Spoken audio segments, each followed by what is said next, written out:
நினைக்கிறதுனால வருத்தப்பட மாட்டேன், கெடிகள் போனவங்க வந்து ஜெயிலினாலும் வருத்தப்பட மாட்டேன். ஏன்னா அவரவருடைய பிரச்சனை அவரவர். இது இயற்கை. அப்போ இயற்கை வேளாண்மைனா முதல்ல வேளாண்மையை மறந்து சாப்பாட்டில் ஒரு துண்டு சேர்த்து சமை, வாழ்வதனால் ஆய பயனின் கொள் வாழைக்காய் தாழ்வன எண்ணுபவர். கேரட்டை சேர்க்காத சமையல் கிணற்றுக்குள் தேரை விழுந்தார் போல். வீடு நடை போடுதல் வேண்டுமெனில் தினமும் பீட்ரூட்டை உணவில் சமை. கொத்தவரை, பீன்ஸ், முட்டைக்கோஸ் இவையெல்லாம் சத்தே என சரியாய் உணர்.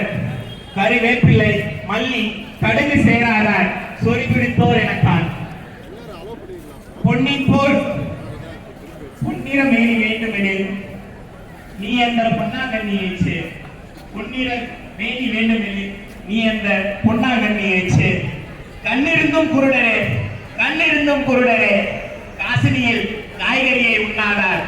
இதோ தமிழ்நாடு விதை சேகரிப்பாளர்கள் கூட்டமைப்பு 3ஆம் ஆண்டு மாபெரும் காய்கறி மற்றும் கிழங்கு திருவிழா 2025 இனிதே துவங்குகிறது.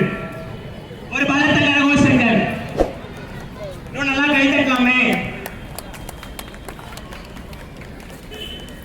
இந்த விழா வந்து நீங்க இங்க இருக்கிற காய்கறிகள் எல்லாம் வந்து எளிதா பார்க்குறீங்க அப்படின்னா இது வந்து ஒரு வருட உழைப்பு,